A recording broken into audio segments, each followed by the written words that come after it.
Hello and welcome back to iPhone Made Simple.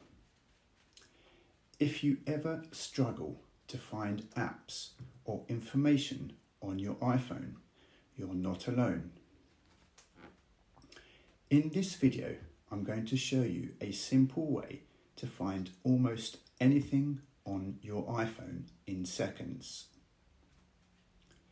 Nothing we look at today will change anything on your phone. Section 1. How to open search. From your home screen, swipe down in the middle of the screen. This basically opens the search option. Section 2. Finding apps.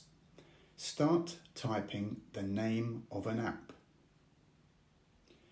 Your iPhone will show it instantly.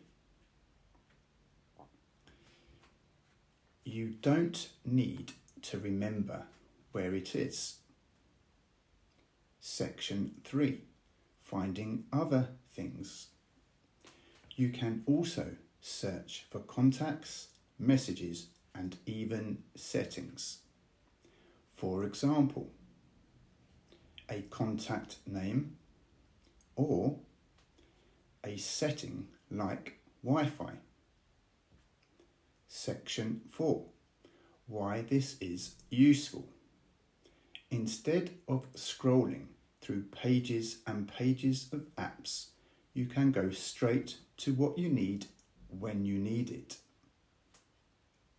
It's often the quickest way to use your iPhone. Once you start using search, it can save you a lot of time. I post simple iPhone tips like this each week to make everyday use easier. Thanks for watching, and I'll see you in the next one.